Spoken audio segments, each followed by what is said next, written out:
मर्दों का एक कॉमन सा क्वेश्चन होता है कि औरत को कहाँ पे टच करने से उनमें ज़्यादा एक्साइटमेंट होता है, वो काम इच्छा के लिए जागृत हो जाती हैं। कैसे एक स्त्री गर्म होना शुरू हो जाती है कि मर्द को बस पता होना चाहिए कि उसको कहाँ पर टच करना है। क्योंकि बहुत सी औरतों के साथ ऐसी चीज़ें होती हैं कि उनका जो मेल पार्टनर है उनको प्यार करता है, बहुत ही अच्छे ढंग से प्यार करता है, उनके साथ ज़्यादा से ज़्यादा क्वालिटी टाइम को स्पेंड करता है। उसके बावजूद उनकी जो फीमेल पार्टनर होती हैं, उनकी जो वाइफ होती हैं, उतनी तृप्त नहीं होती हैं जितना कि उनको होना चाहिए। क्योंकि अक्सर ऐसी चीजें इसलिए हो जाती हैं क्योंकि उनका जो मन होता है वो ऐसा चाहता है कि आप उन्हें यहाँ पर टच करो, आप यहाँ पर टच करो, पर मर्द ऐसा महसूस नहीं कर पाता है, उसको पता नहीं है। क्योंकि फीमेल अपने मर्द को बताएगी नहीं, तो वो ऐसी चीजें जब नहीं कर पाता है ना, तो औरत के मन में एक खटास सी रह जाती है कि मेरे मर्द ने मुझे उस तरीके से प्यार नहीं किया जिस तरीके से मैं चाहती थी। और फीमेल्स का तो यही रहता है कि अपनी चीज़ों को वो अपने मर्द को बता नहीं पाती, क्योंकि उनको ये भी डर लगता है कि अगर वो बता देंगी तो उनके मर्द क्या सोचेंगे।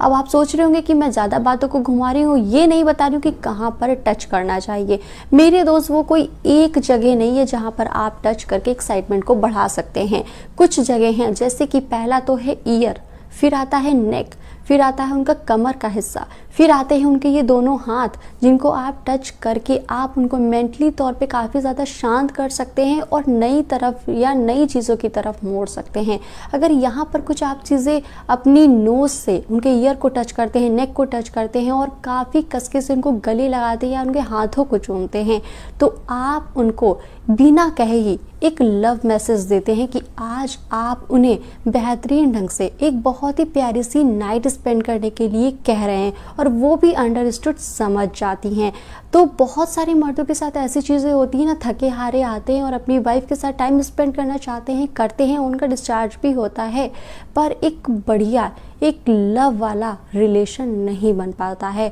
तो अगर आपके साथ में भी ऐसी चीज़ें हैं तो मेरे दोस्त, आप इस तरीके का टच करके अपने रिलेशन को एक नया मोड़ दे सकते हैं और एक नया रिलेशन भी बना सकते हैं। तो चलिए मेरे